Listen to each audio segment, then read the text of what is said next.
And on behalf of the Shevchenko Scientific Society in the US, it is my pleasure to welcome all of you to the first series of webinars dealing with the current crisis that has developed around Ukraine in recent weeks.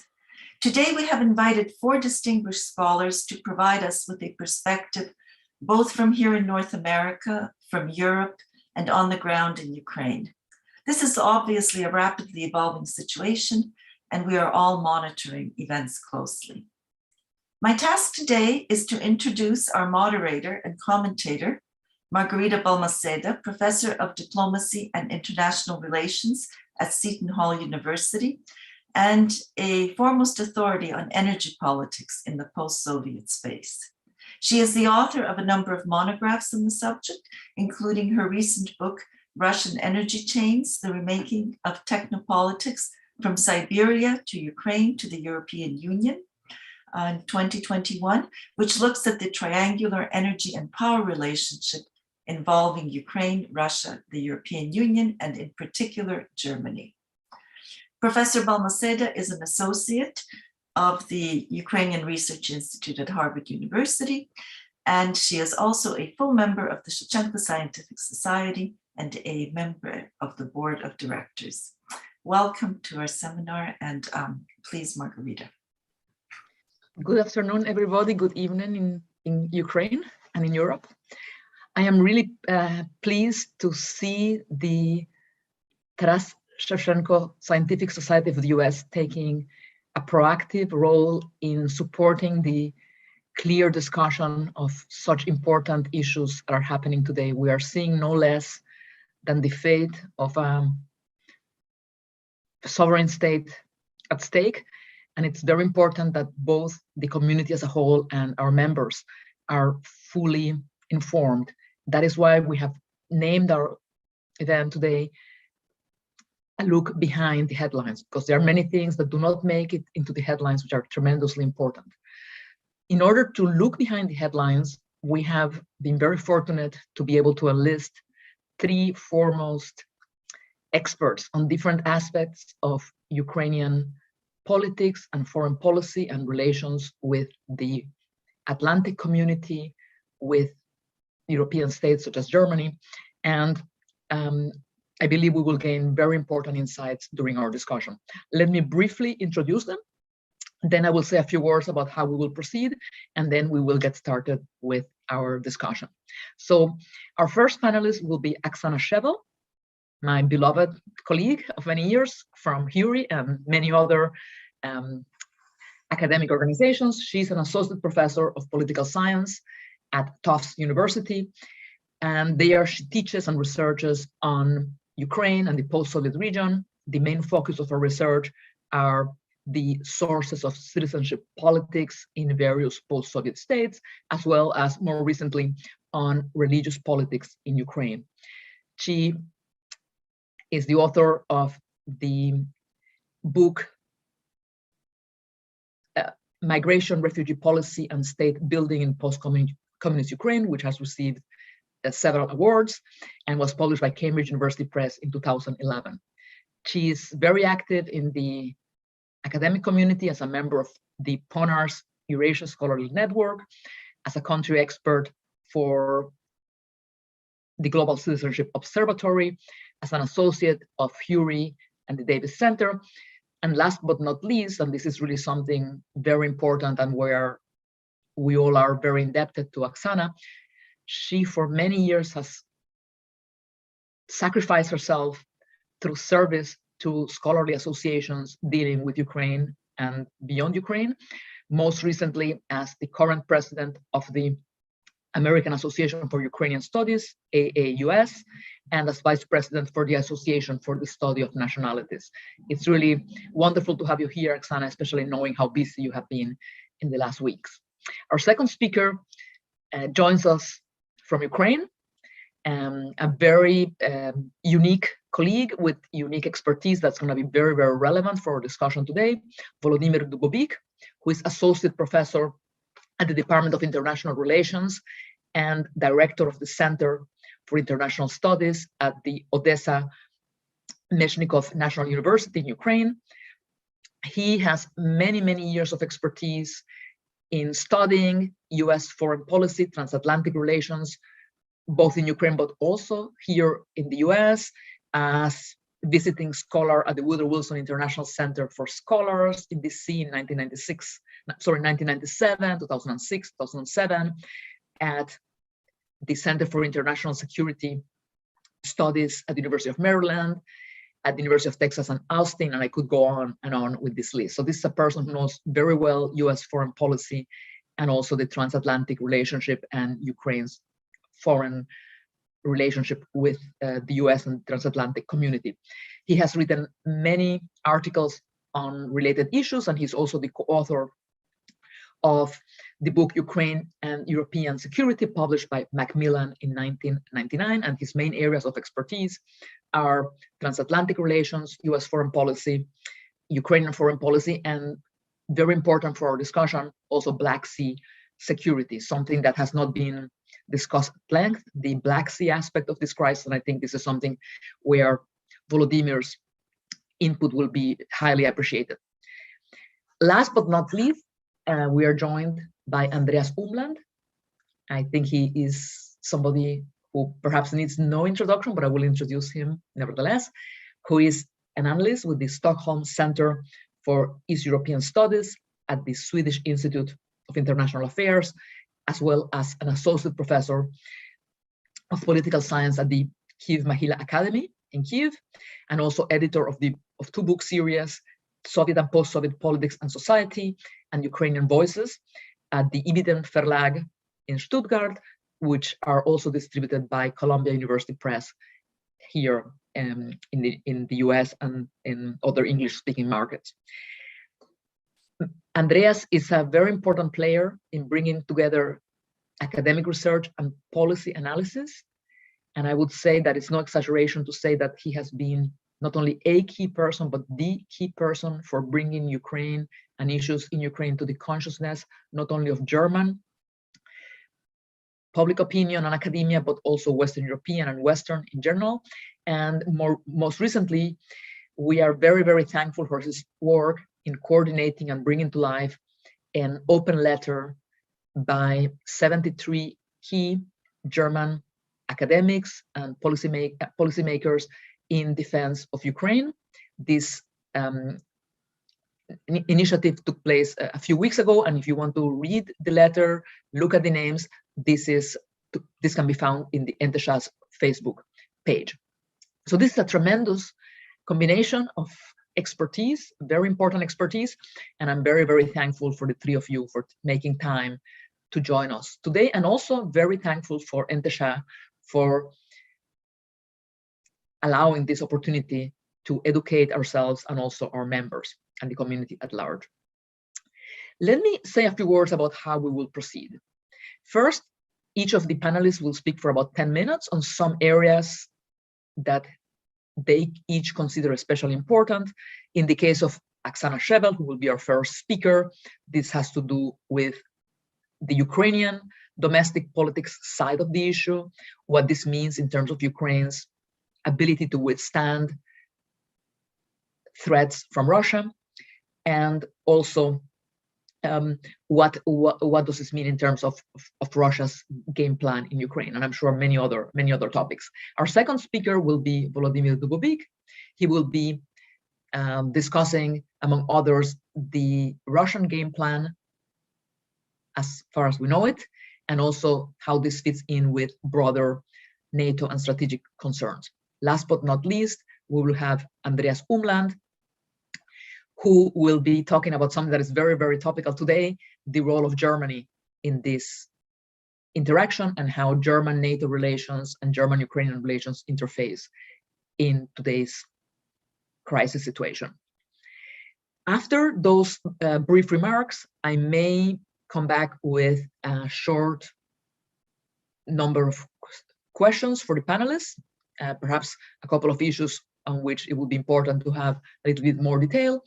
And then after their responses, we will open the floor to questions from you, the audience. There is a special question and answer chat function that you will see on your Zoom screen. I think this is the best way for presenting the questions, and we will make sure that we address as many questions as possible. So welcome, all of you. Welcome our distinguished ENTSHA members and community at large. This is a very important discussion, and I'm very pleased to open by giving the floor to Professor Oksana Shevel. Welcome, Oksana. Thank you very much, Margarita, for this generous introduction, and to Helena and Markian and Shevchenko Society for organizing this panel and inviting me to speak. As Margarita said, I'm going to be focusing primarily on the Ukrainian domestic politics angle, but let me begin by saying that I think one of the issues that makes this crisis so difficult, that there are actually interlocking crises, the US-Russian relations, NATO-Russia relations, Russia-Ukraine relations. And it's actually difficult to say, and there are conflicting opinions out there, as we have been reading in the press, of how to prioritize among them, and if it's possible to make simultaneous progress on all of them, and how. So I think, broadly speaking, even though I'm going to be focusing on one aspect of these interlocking crises, I think it's important to see sort of these three simultaneously moving pieces: Ukrainian domestic political dynamics, public and elite preferences, Russia's cost-benefit calculation and ultimate goals, and then, of course, the Western responses that may or may not be perceived in Russia as a deterrent or potential deterrent. So Russia, basically, we all know that that the overall goal seems to be broader than just Ukraine, right? Putin, of course, made demands about NATO that extend beyond Ukraine. But with regard to Ukraine, I think also it is important to keep in mind that I think Putin's goals are not just about Ukrainian NATO membership, which is not on the table and hasn't been and won't be for a while, but it is more broadly kind of Ukrainian geopolitical, and I would say even domestic orientation. Again, I'll come back to it, but this determination on the part of Kremlin leadership to keep Ukraine from departing Russia's sphere of influence as it is understood in Russia. Of course, the beginning of the current crisis could be traced back to at least Euromaidan of 2013, when Putin tried to prevent Ukraine from decisively turning westward following the overthrow of Yanukovych. This is when he moved in to annex Crimea and jumpstart and then ultimately support separatist insurgency in Donbass. But ironically, and this is the first point I want to elaborate a little bit more on, Russia's actions in 2014, I would argue, led it to lose its influence over Ukraine rather than to gain it. And that in turn, I think, stems from the misperceptions, substantial misperceptions of Ukrainian domestic political dynamics that unfortunately are present in Russia.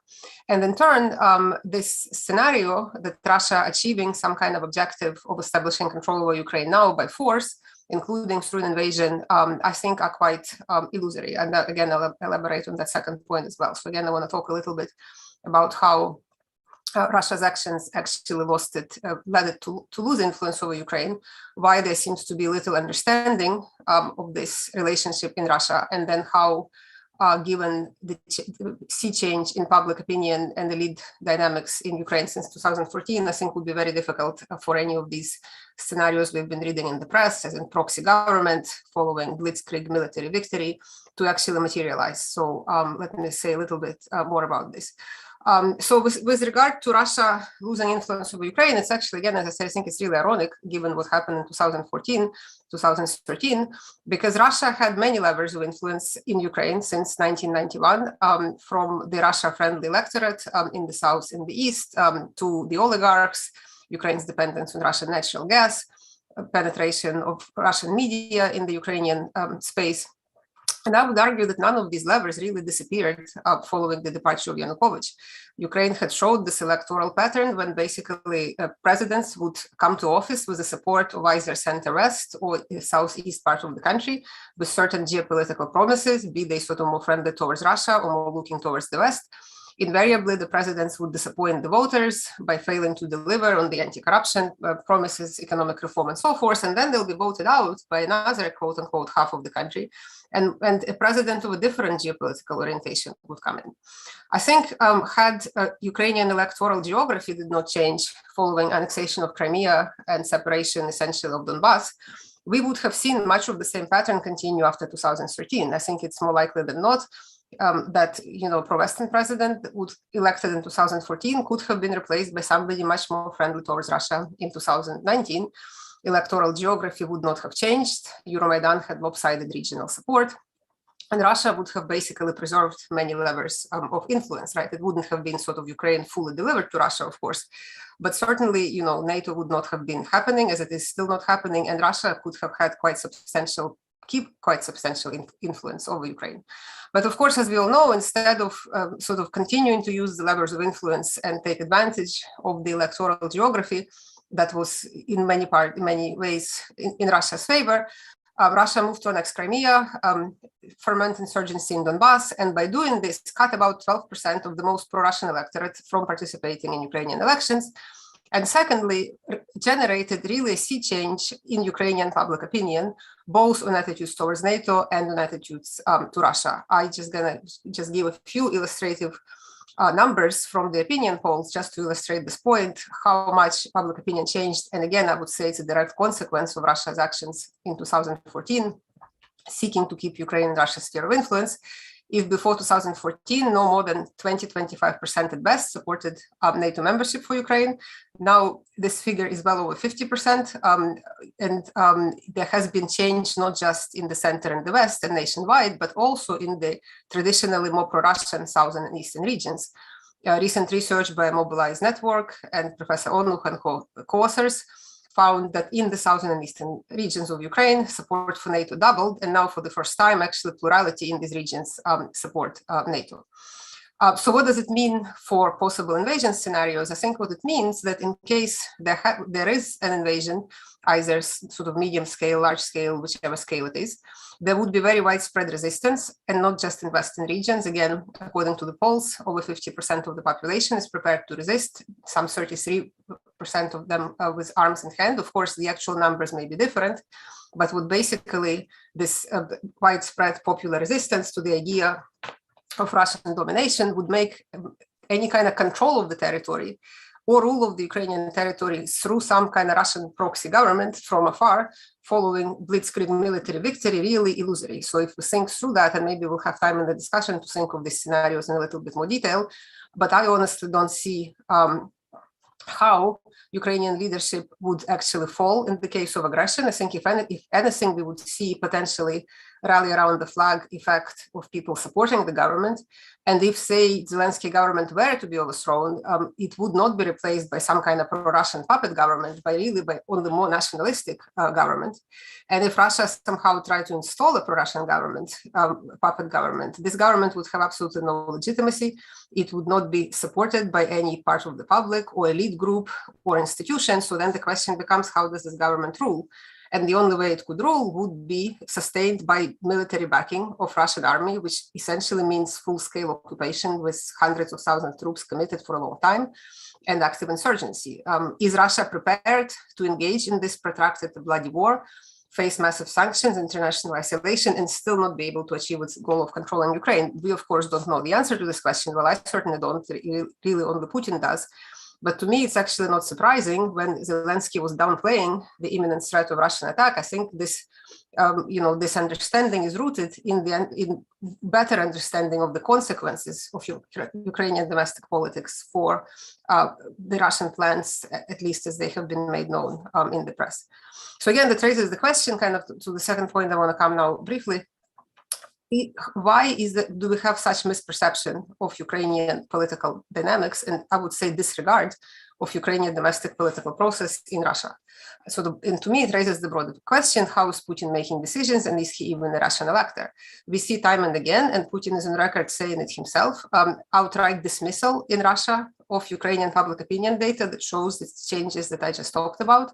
At a recent Valdai meeting, when Putin was directly asked, what does he make of this opinion? His response was that this opinion data is somehow falsified, that it cannot possibly be true, that Ukrainians are afraid to express their pro-Russian preferences because they're ruled by some sort of fascist government.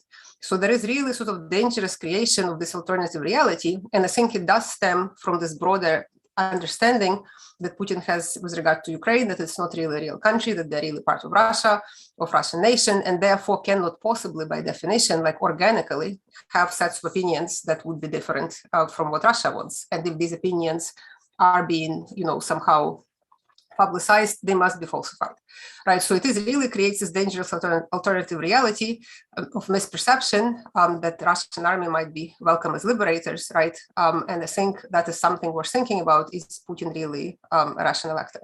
I'm probably running out of time, but let me just very quickly, maybe a couple more points also to what might be possible ways forward. I mean, there is no easy solution, obviously. But I think one thing to look for, maybe even this week, as President Macron is traveling to Russia, is potential attempts to reanimate the Minsk peace process and coerce Ukraine to sign it on the terms preferred to Russia.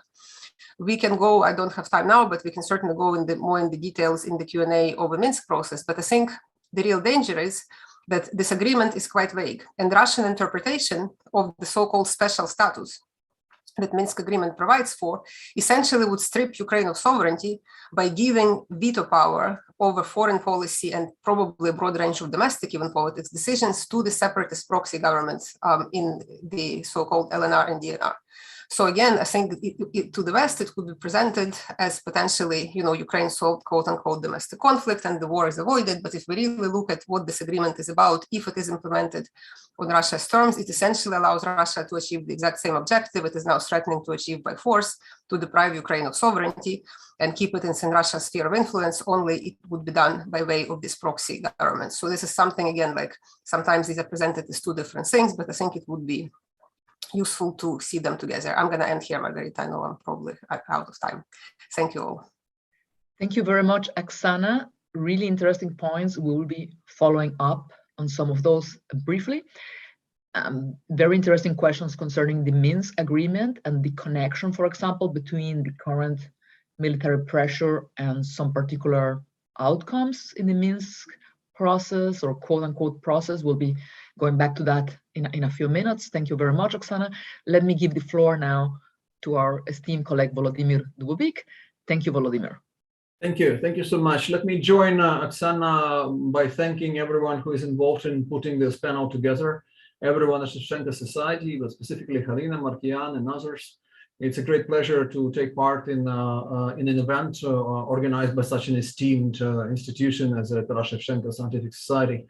I'm going to try to suggest and offer some ideas as to how I see them, not the definite answers, I'm afraid I don't have them, in terms of like what is going on, why is it happening now, and what's going to happen next, what's Putin's rationale, what's his end game, and how we see it here in Ukraine, how Ukraine's position is, of course, is very important as well. It's not just that Moscow is driving the agenda, but also Kyiv very much is a subject in this particular situation.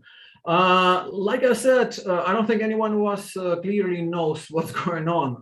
I mean, it's not shameful to say that we only have some educated guesses. We can only have and offer some hypotheses, but not more than that. In terms of why is it happening now? That's a good question. A question on timing, because many of us are puzzled by this sense of urgency that we hear from Moscow in these recent weeks, because they say right now we need the urgent answer to our questions. This process should drag on.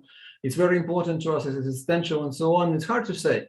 It's hard to say. We had one escalation similar to in size to what we're having now in the spring of last year.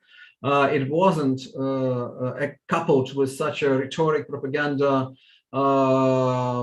narrative like we're seeing now, but now it's definitely something happening. What tipped Putin across the red line? What was it that he saw? What was dangerous to Russia enough for him to come to such a difficult and dangerous brinkmanship?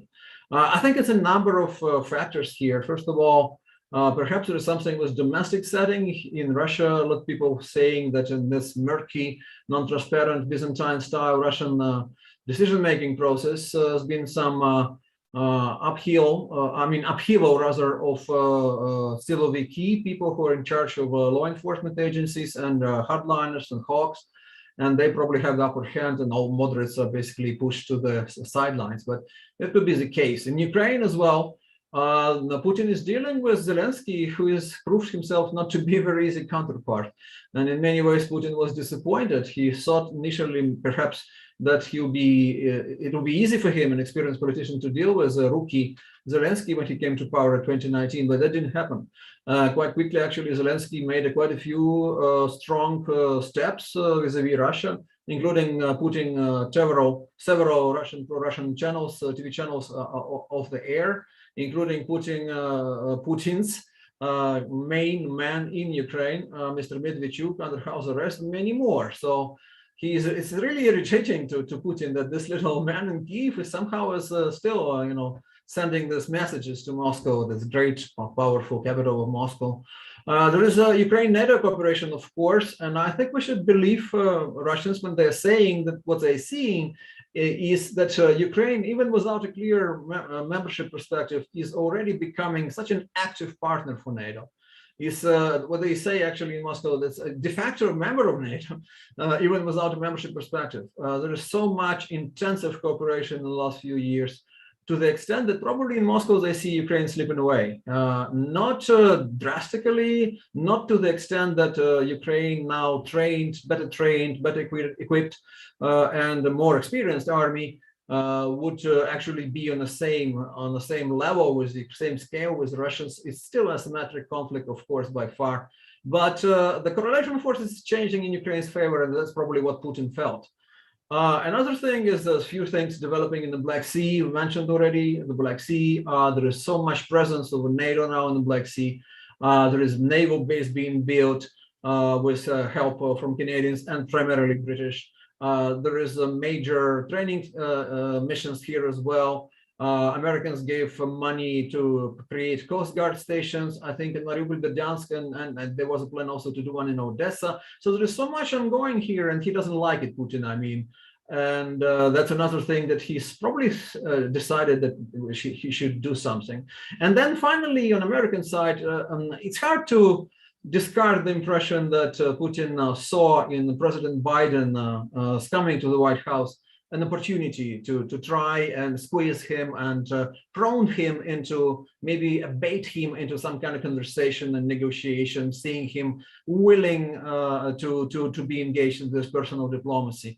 Originally, Russians were really afraid of Biden because it was tough rhetorics in Russia, but then they actually got encouraged for the first few months. Russia didn't do any, I mean, the US didn't do much about Russia, and they said, okay, let's try something. Let's try this trying balloon, and let's do this escalation in the spring last year. And they did, and Biden called, and Biden met with Putin in Geneva, and that told Putin that, okay, maybe that's the way to go. I mean, we only heard when we squeeze Ukraine, when we escalate against Ukraine. So that's probably one reason as well. Is this crisis about Ukraine, or is it about broader Euro-Atlantic security? It is about both, because I'm sometimes hearing this discussion, and people are actually saying it's just about Ukraine. Others say, no, it's just about NATO, it's about both.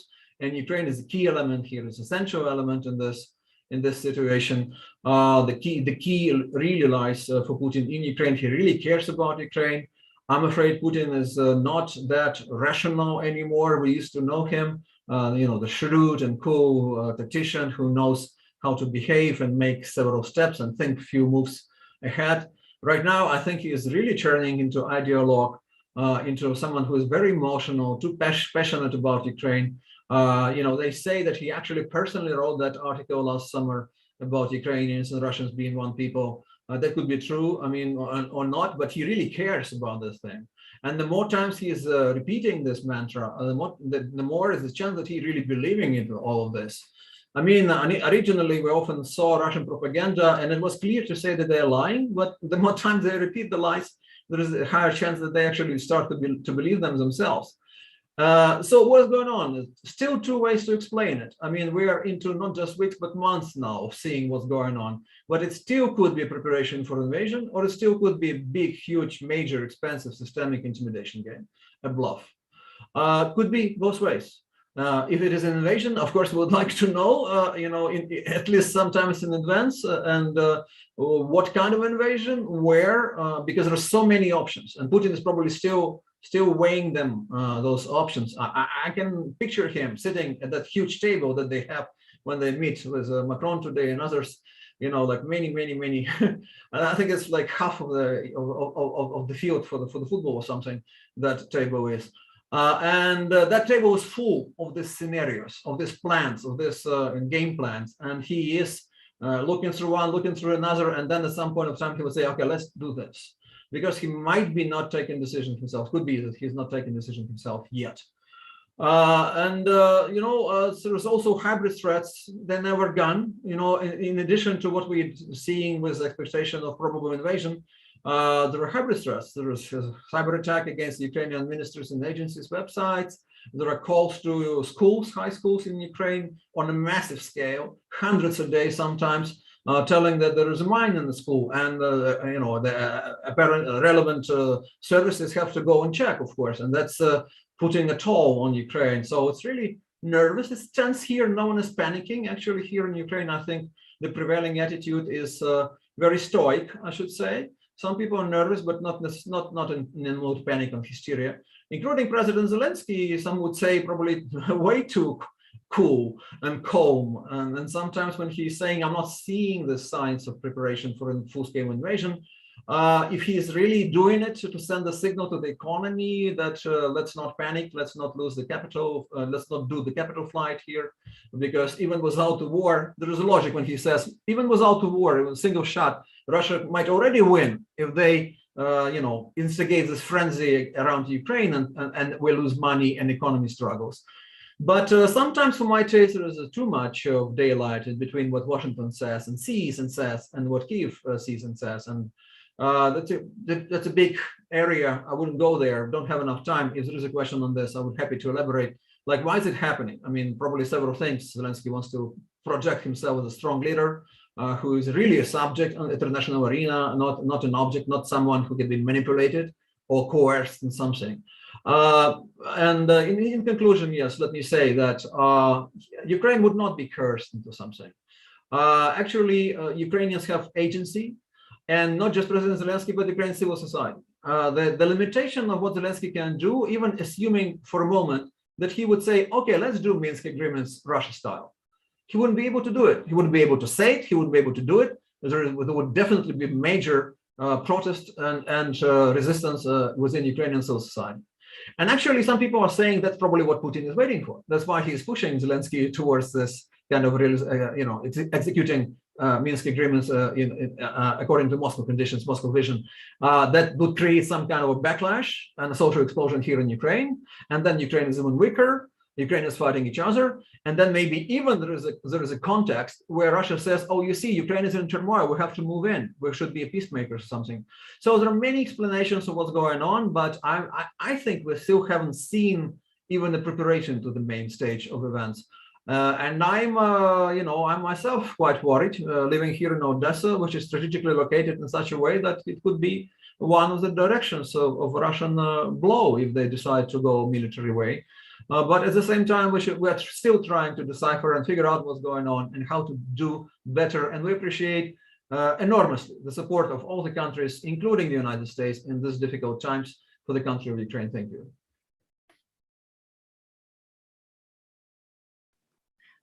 Thank you very much, Volodymyr. You have raised some really important issues about the timing of this situation, also about the Ukrainian governmental response in terms of the way in which the crisis is being framed, what it means in terms of discussions between the US and Ukraine.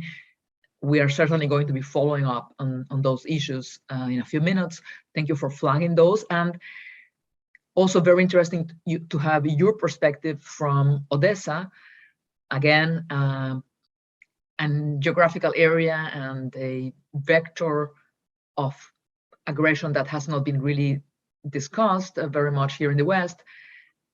Very important also because it's an area where we have already seen for months and months Russian de facto aggression and a blockade, for example, of the port of Mariupol, which is so important for exports. So these are all issues we'll be following up in a few minutes. Thank you so much, Volodymyr. Last but not least, I'm going to give the floor to Andreas Umland. Welcome, Andreas. Thank you, Margarita, and thanks for the invitation. I'm honored to speak for the first time, I think, here at an event of the Shevchenko Scientific Society. And I've chosen to focus exclusively on Germany here. I've also published on other topics and would be happy also to discuss other topics in the Q&A. But I think Germany, whether we like it or not, will be important for Ukraine's future and also for the current conflict with Russia. I think it can also become the potentially perhaps second most or even most important strategic partner of Ukraine in the future. And by strategic partner, I mean not only a close partner, but also a large partner. Quite simply, countries that have over 50 million citizens. So currently, this is certainly the US is the major strategic partner in Europe. At least in the Ukrainian perception, the major strategic partner with a population of over 50 million citizens is currently Great Britain. That may also, I hope, will remain this way. But I think for the future of Ukraine, Germany will be important. And there's no way of avoiding the topic, and especially against the background of the recent, I would say, escalation of tensions between Germany and Ukraine, of diplomatic tensions around a number of topics, which have now created, in at least parts of the Ukrainian elite, and I guess also within the Ukrainian diaspora, the impression that Germany is anti-Ukrainian, or it's at least not sufficiently supportive of Ukraine, and is dismissive of the Ukrainian fears and worries.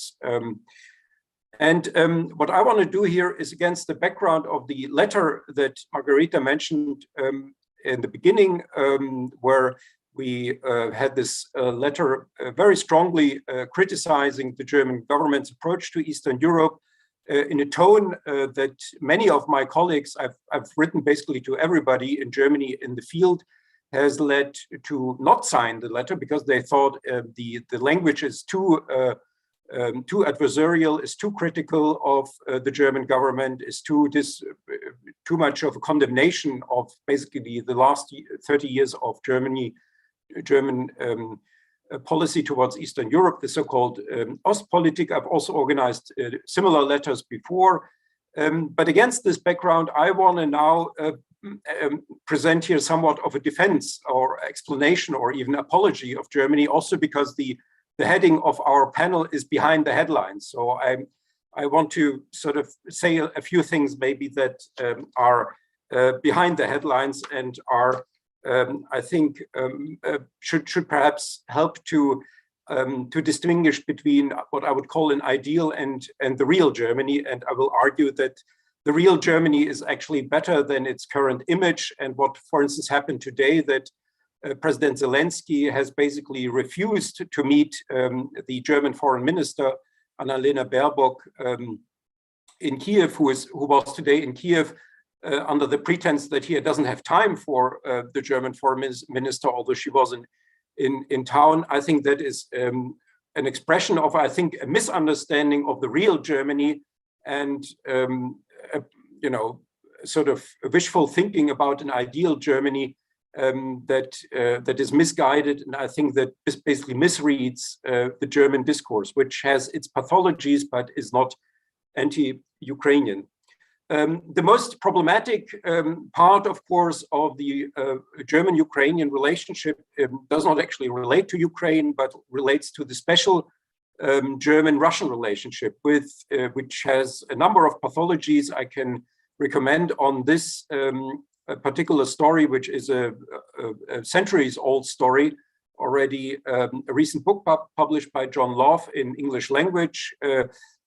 Germany's Russia Problem is the title of the book, and a very appropriate title, which outlines basically all these problematic aspects of the German relationship to Russia, which is often quite paradoxical because the actual German sympathy for Russian culture and then also for the Russian nation often then concerns, of course, people who had problems with the Tsarist or the Soviet regime, like Dostoevsky, Tolstoy, Pasternak, or Solzhenitsyn, and so on, who had all sort of been themselves in the opposition of the very status of the very same statist tradition, which is now the problem in the relationship between the West and Russia. So it's a long story that I will not go here into it, but it is a problem. It is a pathology, but it's a problem by itself and not something that comes out of an anti-Ukrainian approach. The second, I think, explanation for the current problems that we have in the German-Ukrainian relationship is exactly the absence in Germany of associations like the Shevchenko Scientific Society, or the Harvard Ukrainian Research Institute, or the Canadian Institute for Ukrainian Studies, or the Ukrainian Institute in London, or the Ukrainian Institute in New York. We have the Ukrainian Free University in Munich, but unfortunately, this is a largely unknown entity in Germany. It has no public profile, or has only a very small public profile.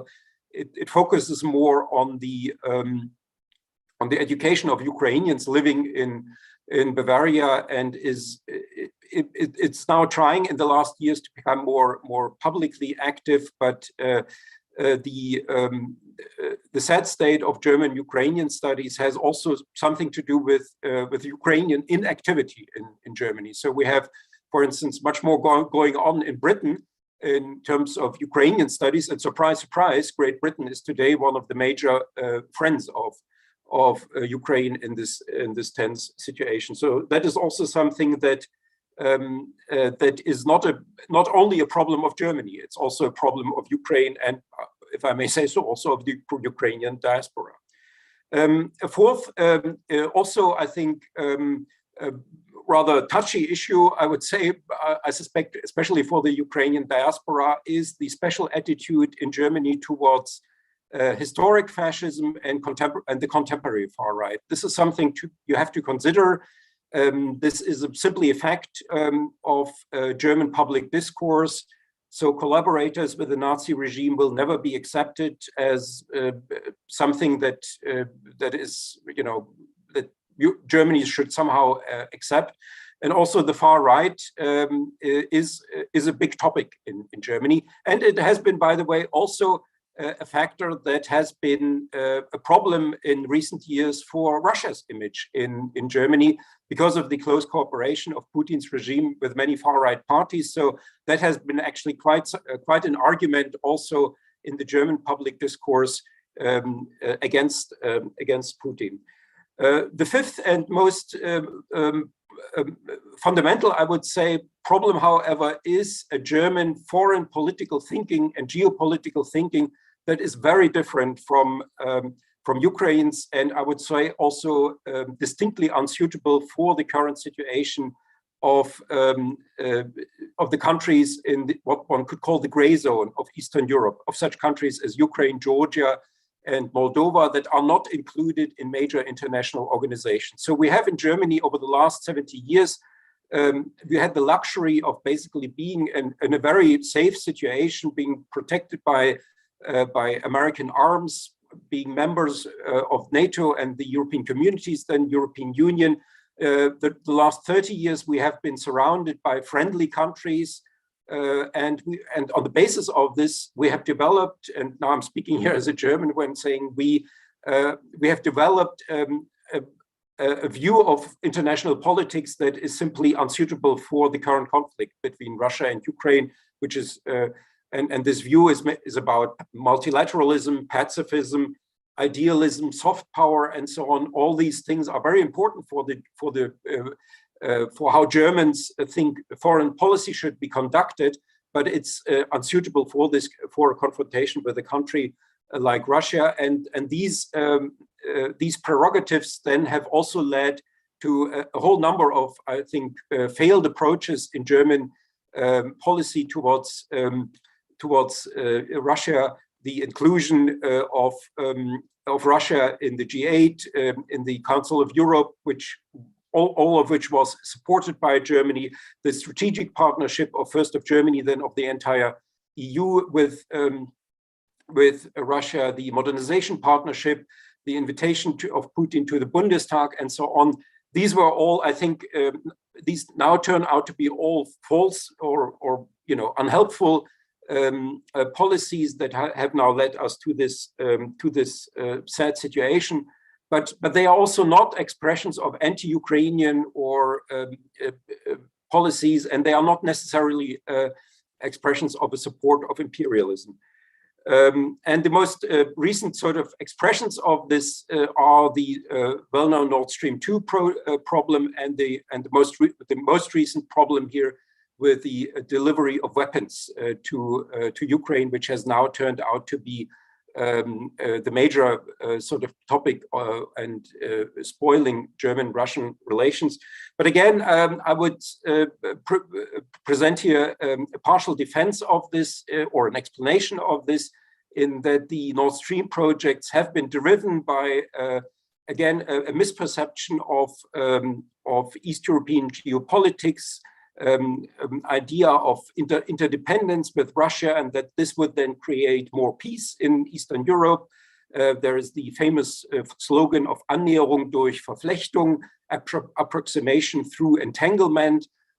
But the Germans have forgotten that the entanglement of Germany with Ukraine, of Germany with Russia, has through the Nord Stream pipelines has led to the disentanglement of Ukraine and Russia. And so the approximation that Germany has achieved with Russia through these projects, with a good intention of sort of creating a basis for normative then spillover effects in the political spheres, which has not happened, of course.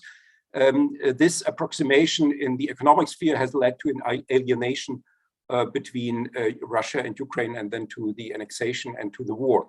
And now this weapons problem is also, I would say, unfortunate. And here I would actually lay the main blame on Ukraine. I think that idea of demanding weapons from Germany was a misconceived approach towards Germany. Germany has a decades-old policy, not always consistently applied, but largely applied, of not delivering any weapons to any conflict zones. I think that is a wrong foreign policy doctrine. It's in particularly wrong with regard to Ukraine. There would be, this is a foreign policy doctrine built on history. And I would argue that, of course, history should exactly guide Germany to deliver weapons to Ukraine. But unfortunately, the conclusions that Germany draws from this are different.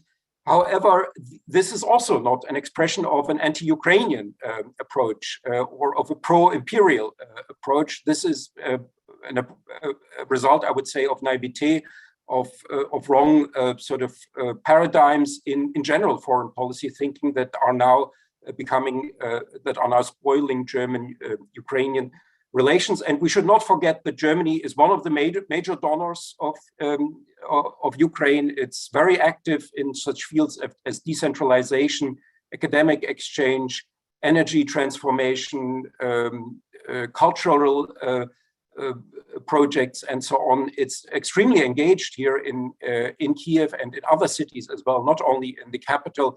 I would say even it's perhaps the most present in foreign country in Ukraine in terms of the number of projects that Germany implements here. And I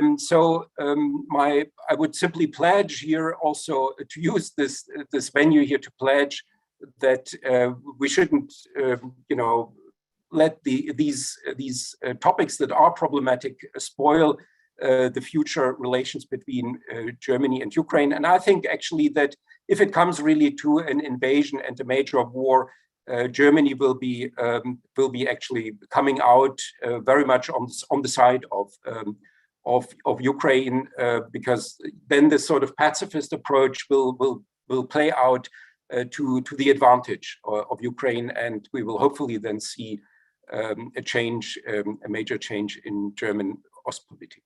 Let me stop on this. I have more to say, but can perhaps say that in the Q&A. Thank you very much, Andreas, for your very insightful presentation. I do have to say that your presentation, I have no doubt, will create a lot of controversy. I, in particular, found it very interesting that you mentioned at least 3 times that this pathological or problematic relationship with Russia does not imply an negativity towards Ukraine.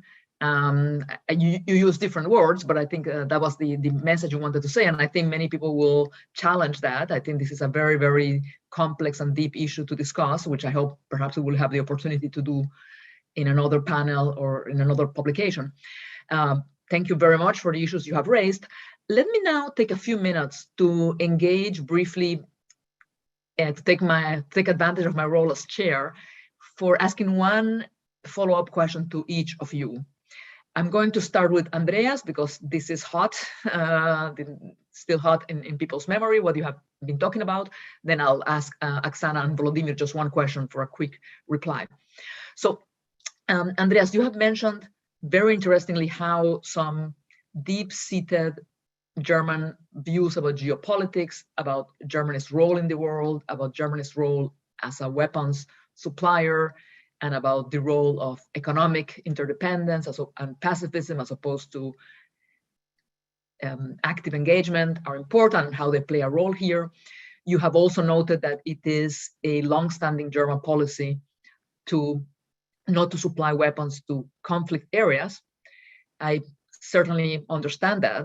And I would like to ask you to look for a moment into some examples where there have been exceptions made to that policy. If I understand correctly, there was some kind of exception made in terms of the Kurds armed forces in Iraq. So what kind of view of those Kurdish forces was there that would be different from the way Ukraine is looked at?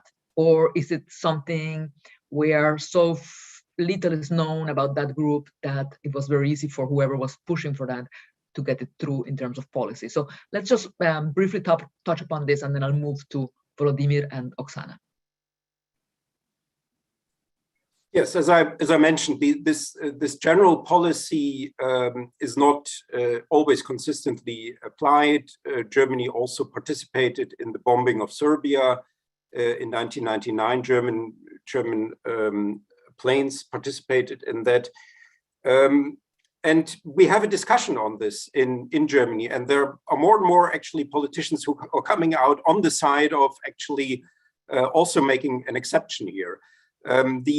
Perhaps the touchy issue here is that then German weapons would be killing, in the case of escalation and their application in war, would be killing Russian soldiers again, as happened already once. So this is I still think it's possible that this may change, but I mean, I was simply mentioning it here because it has now become such a here I'm speaking here from Kiev, such a major topic here, leading really to this escalation in the tensions and these diplomatic,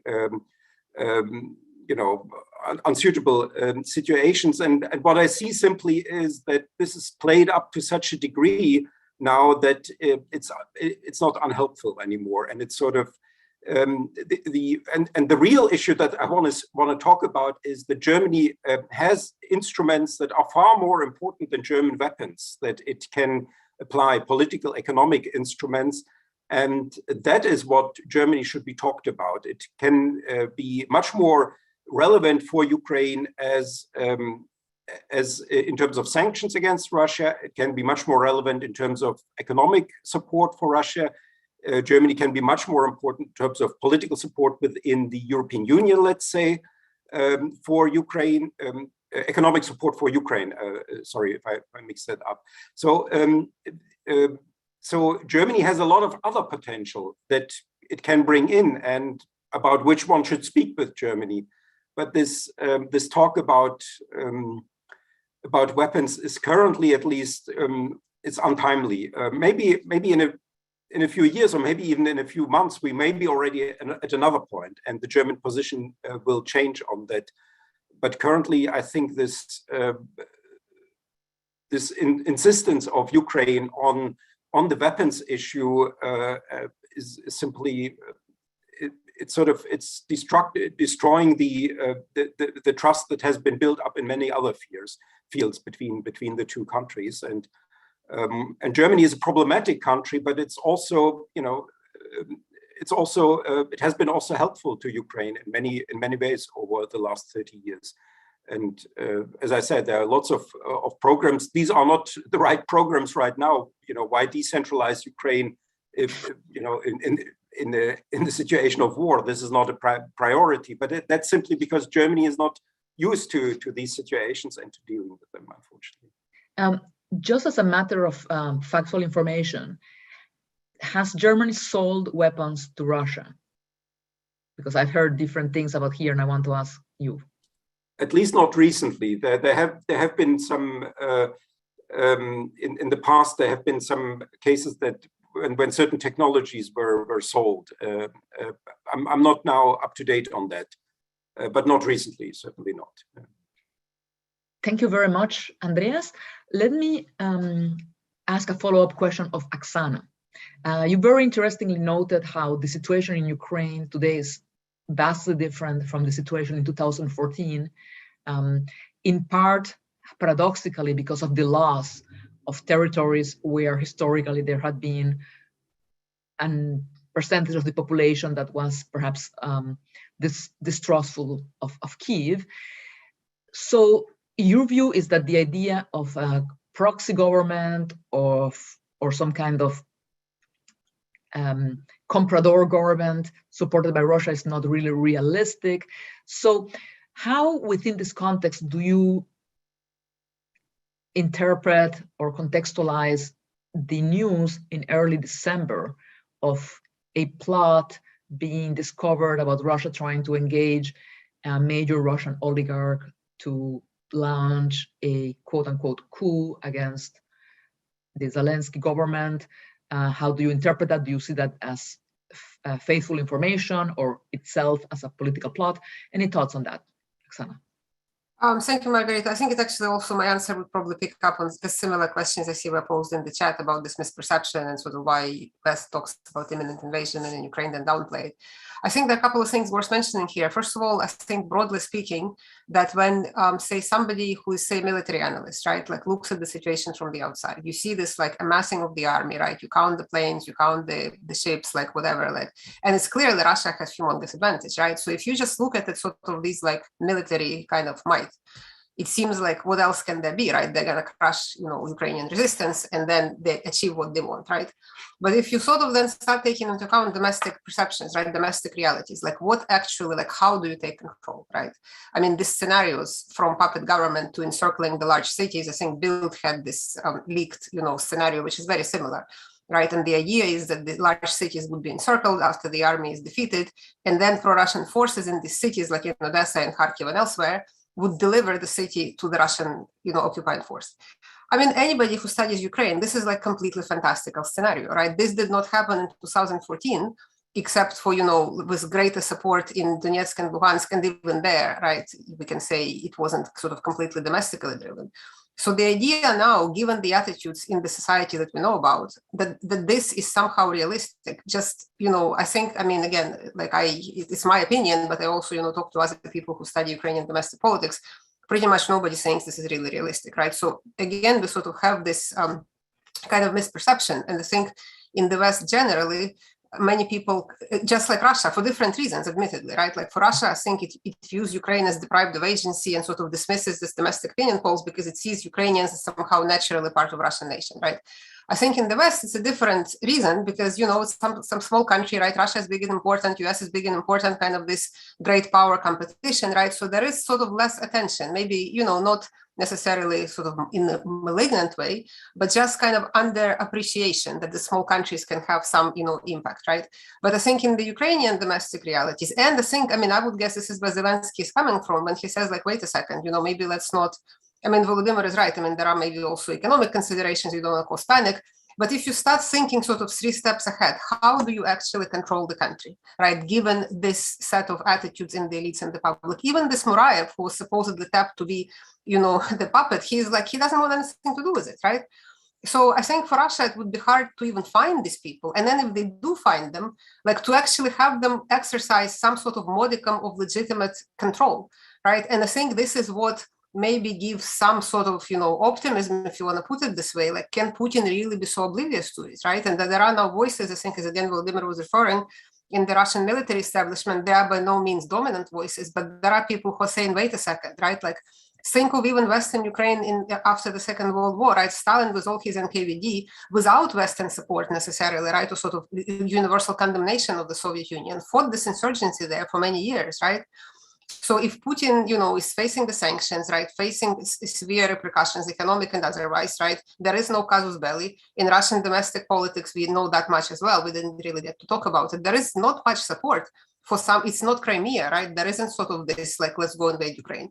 So I think, again, like we don't know, Putin may still do what he does, but I think it's not crazy to say, like, wait a second, maybe this imminent invasion scenario is actually not, in the cards right now, and these are the reasons. Thank you very much, Oksana. Very interesting clarification. Now, very briefly, let me ask Volodymyr, let me take a point you had made in your comment about why now? Why is this massing of Russian forces taking place exactly now? But let me ask you very briefly, please be very brief in your answer, about the other side of this question. Why is the West reacting and taking this to a level of seriousness that perhaps it did not exhibit last year? I believe at least 1 or 2 times last year in April, and at another point last year, there were also more than 100,000 Russian troops massed on the Ukrainian border. Why is the West's reaction now different? Is it because we have seen through the, for example, through the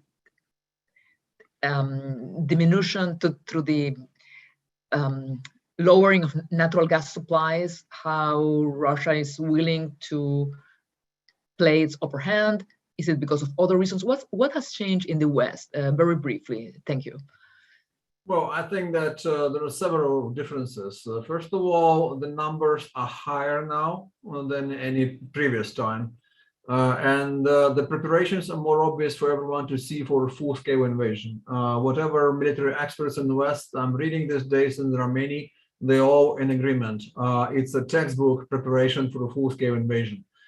And that's worrying. All right. And then the second thing is rhetorics. The propaganda machine is working full time, unlike it wasn't working in such a way in the spring or summer last year. Right now, it's also coupled by all the statements, this frenzy, this urgency, and the threats, clearly. And then there is ominous signs also of Putin sending the security proposals from December 17th to Western countries. So he's framing it differently. Again, this was lacking in the spring of last year. He's talking about Ukraine. He's using Ukraine as a hostage, with a gun against Ukraine's head. But he's talking over the Ukrainians' heads to the West as well. He's sending letters now to basically every country in Europe, like explain your position of how are you going to respect our security concerns and so on. So there are many, many new moments here that give us really a pause in terms of it being different from previous rounds of escalation. Thank you very much, Volodymyr. That was a very concise and very useful answer, very enlightening. Thank you very much. I would now like to open the floor for questions from the public. We already have quite a few of them. To ask a question, please go to the Q&A utility in the More in your Zoom screen. So not on the chat, but in the Q&A if possible. And I will be reading questions and perhaps adjudicating them among panelists if the person asking has not directed the question to one particular person. To you, my dear panelists, I would ask, please keep your answers concise because we have more than 10 questions. And also, if possible, try to speak at a slower pace so that our message can get through loud and clear, even with all the electronic inconveniences. This is not easy for me as well as a Spanish speaker, but I will try to do my best as well in this aspect. I believe Oksana has answered the first question about misperception in Russia about the realities in Ukraine. So I will combine that with the second question. It's a question from Askol Melnichuk. And he's asking, why does Washington keep suggesting that an invasion is imminent when most panelists here in our panel seem to believe this might still be a bluff? Does Washington have its own reasons for sounding the alarm? Would you like to answer that, Oksana, or maybe Volodymyr? Maybe Volodymyr will take it. Thank you. Well, Oksana started answering this in a way, but I can add. I don't think there's a, well, first of all, I didn't say that I think is bluff. I said it could be bluff or it could be preparation for full-scale invasion. Would you mind speaking a little bit at a slower pace, because I'm having trouble hearing? Okay. It could be bluff, or it could be, is that slow enough? Yeah, or it could be, well, actually, I'm losing pace of my thought when I speak too slow. Well, it could be bluff, or it could be really preparation for a full-scale invasion, I said. And when American partners see the preparation for a full-scale invasion, what looks like preparation for full-scale invasion, they have to convey that message to Ukrainians. There is now a decision to fully share intelligence information with Kyiv, which wasn't there in previous years. So they share it right away. Moreover, they go to the public, to the media, and they talk about whatever they found out from interceptions or open sources or human intelligence in the last day or two. And they try to bring everything they find out about Russian preparations to the public domain. That's what Americans are doing.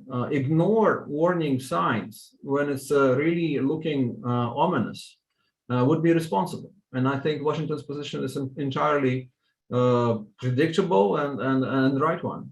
Also, I think Americans remember that they missed a call in 2014 when Crimea was taken and then Donbass operation started. And they're trying perhaps to do better this time. Perhaps it is also a legacy or lingering effect of trauma of Afghanistan, when American intelligence failed to predict the pace with which Talibs would take Kabul. So they're trying better now with Ukraine. And here in Ukraine, there is this popular conspiracy theory that Americans are kind of flaming this all out of proportion to be able to reach some grand bargain with Moscow over the heads of Ukrainians, and then impose together with Moscow certain conditions or concessions that Ukrainians would have to accept. But I personally do not see any signs of that happening. On the contrary, I see Washington administration actually trying to prevent this being done by other leaders, like Macron, for instance, coming to Moscow today. He might be willing to go that way. And I think Biden's people are trying to not let that happen. So I think that Americans are just trying to give Ukrainians a better chance to prepare themselves, to increase preparedness, if this worst scenario is to materialize. Thank you. Thank you, Volodymyr. A very quick follow-up question. Are there any major political forces in Ukraine which would ascribe to that popular conspiracy theory? I think the party of power does to some extent.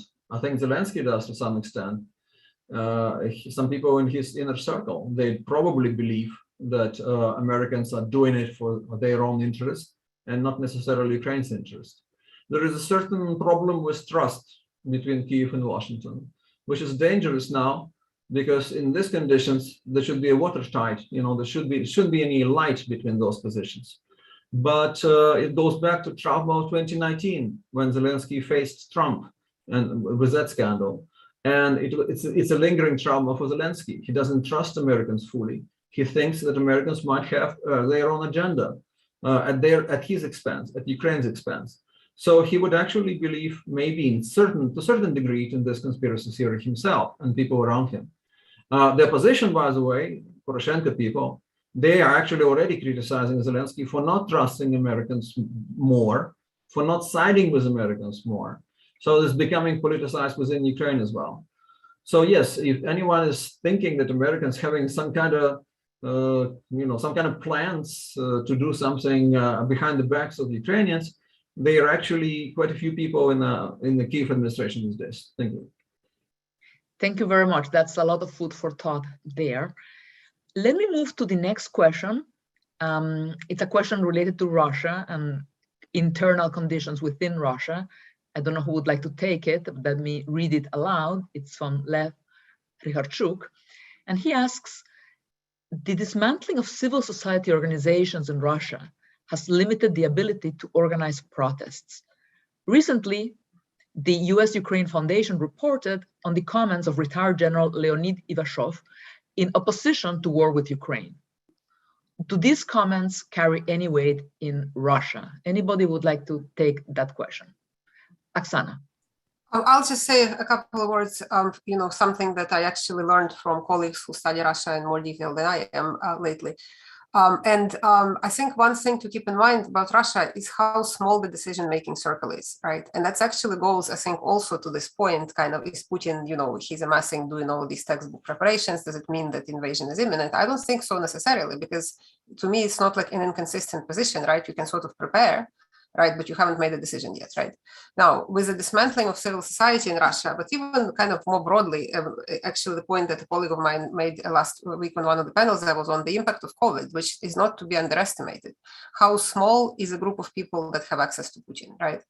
So the information that he's receiving may be really, really skewed, including towards these kind of conspiratorial narratives, right? That like we can dismiss, in Ukraine, we can capture it in 2 days, 2 weeks, like some talk about hours, right? And so again, I'm going then to this General Ivashov statement.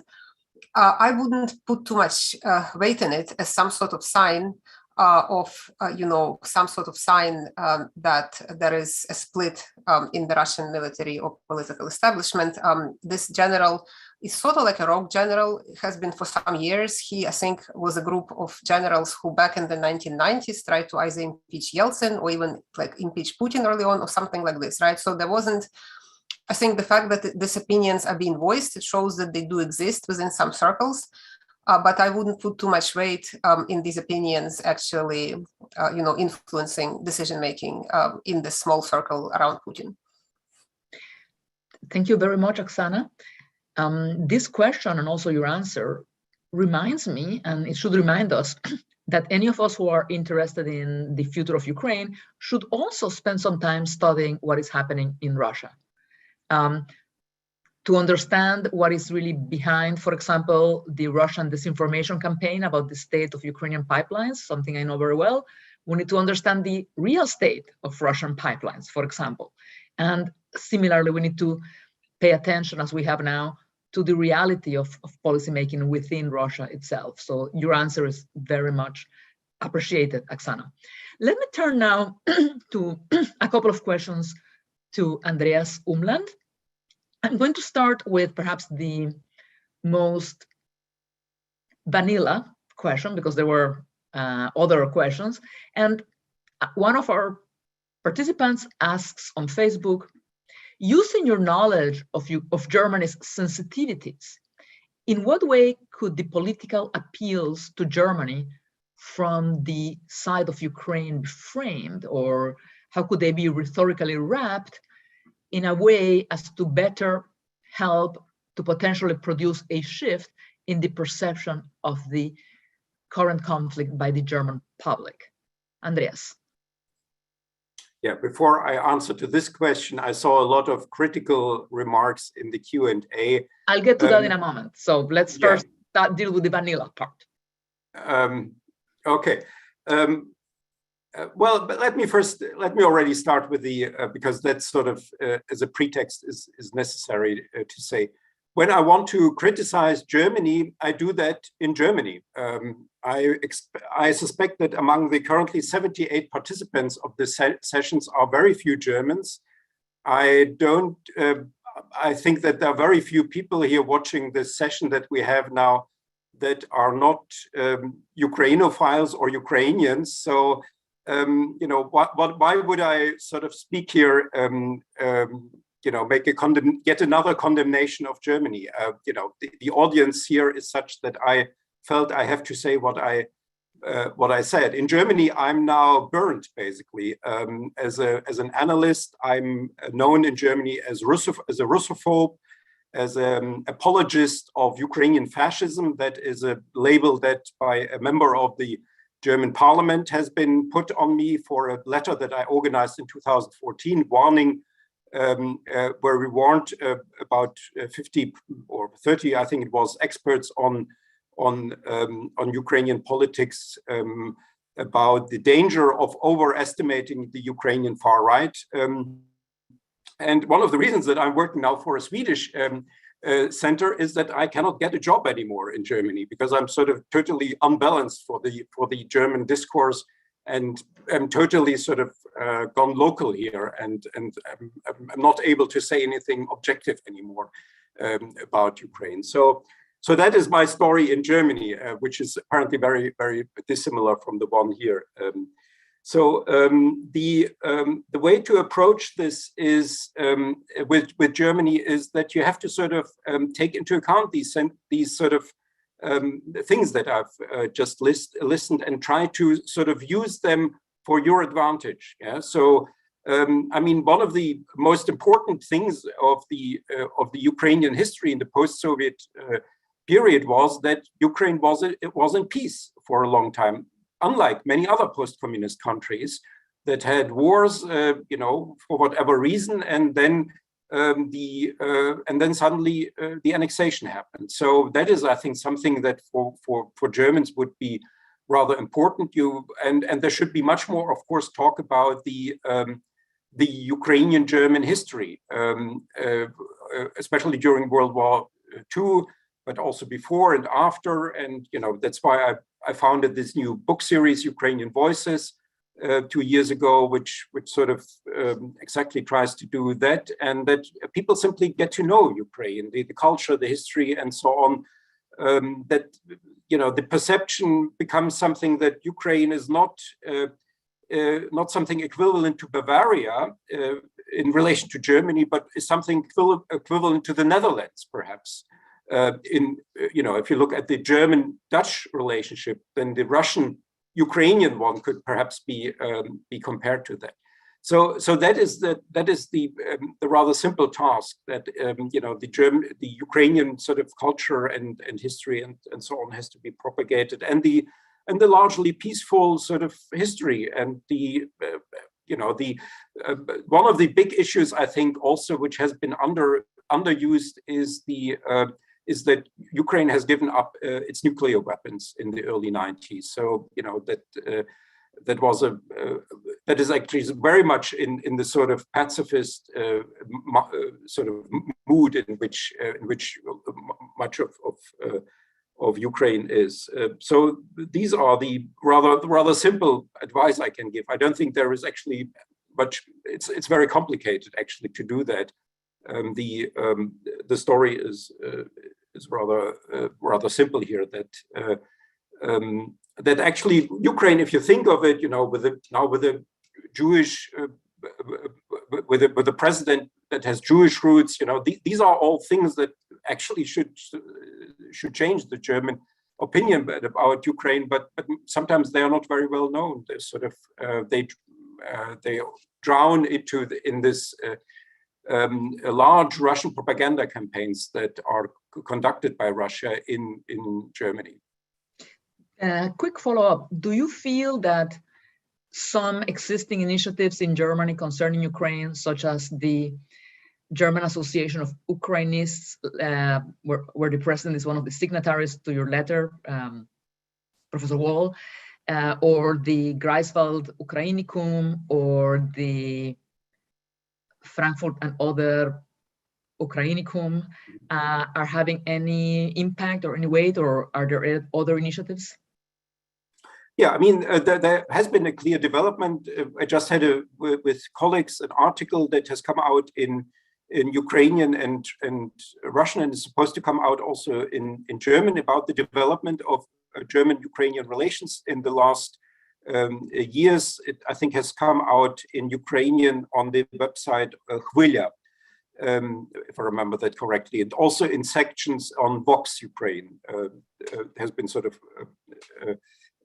the chapters have been published. So there is development. There are more and more Ukrainian studies, especially via the Viadrina University in Frankfurt Oder has been quite important. But we still don't have a Ukrainian institute. You know, there's even a Moldova institute in Germany, in Leipzig, and there are at least four centers for Polish studies that I'm aware of in Germany, but there's no real Ukrainian studies center still in Germany. So that's sad. And you know, I have a lot of respect for the Ukrainian Free University, which was also mentioned in the comments. But as far as I can say, it's almost absent in German public discourse. It's important for the Ukrainian community, and it's doing important work. But unfortunately, the outreach cannot be felt so far in the general German public discourse. Thank you very much.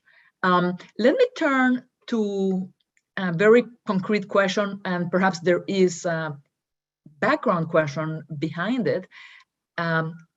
Lev Hrihorchuk also asks again a question about Germany, and very concretely, what is the proportion of former East Germans in the government of current Germany? I'm assuming that the reason for this question may be, again, about the legacies of East German perceptions of Ukraine and also the economic interests there. Would it be possible to get a quick answer to that, Andreas? Yeah, I mean, the East Germans are actually, you know, Angela Merkel was the big exception. East Germans are still very underrepresented in German governmental institutions. That's a big problem also, an embarrassing, actually, issue, which is still, after 30 years now, there.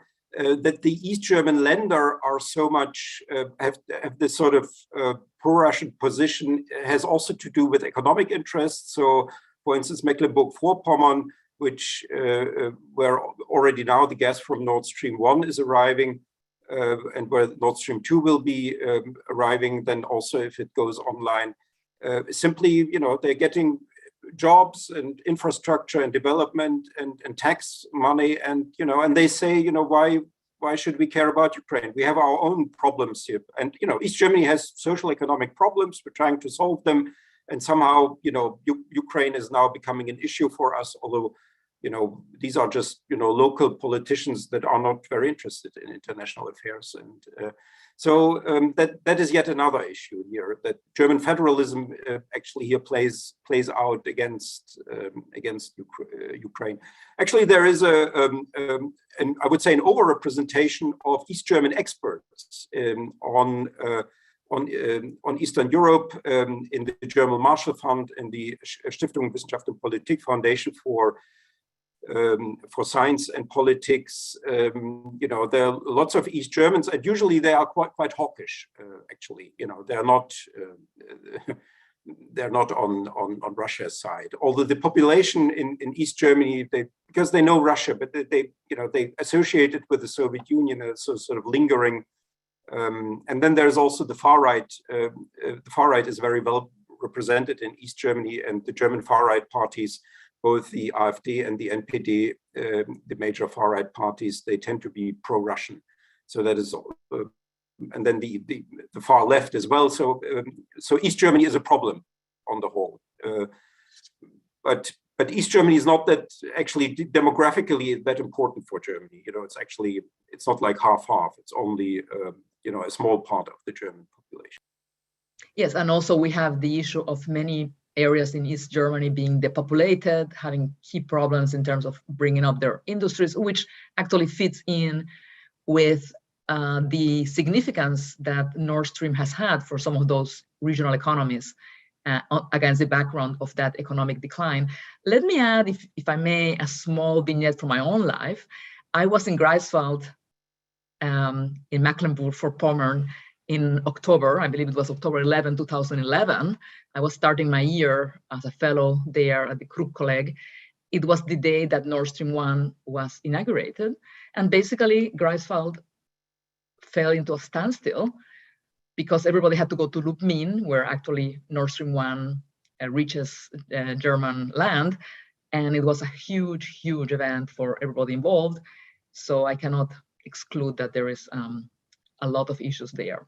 So a lot of other stories to tell, but that would come at another time. Let me move now to a question from Olga Berelsen. She has asked the question on our chat and Facebook. And this is a question for Volodymyr. Obviously, Mr. Putin has a very nuanced grasp of how far he can push. Do you believe that his behavior can be explained by the political fragmentation and instability in the US? Does he, Mr. Putin, perceive the US current administration as a weak administration? Any thoughts on that, Volodymyr? Yeah. Well, I think that he might perceive US administration as a weak administration, but I hope that he'll be proven wrong in the end when the final tally comes in. What I also think is that Putin thinks that US is wounded domestically by the previous 4 years before Biden, and of course events of January last year. And he thinks that there is so much division within US to which he actually contributed with his army of trolls at certain points, and definitely in 2016 and further down the road. That it's the right moment to do what he does. But also, of course, he heard this administration motto that we are all about China, and therefore everything else is secondary, and we just can put it away for a moment. We're focusing on China exclusively. Everything else is just not that important. He heard that too. And he said, okay, fine. If Russia is not important, then we can move in now and we can do certain things. And like I said already, also, he believes that Biden's belief in a personal diplomacy, in meetings, in a dialogue, in an open line, is also giving him, Putin, certain benefits and advantages because he can use it. He can use it and he can trick Americans into more dialogue.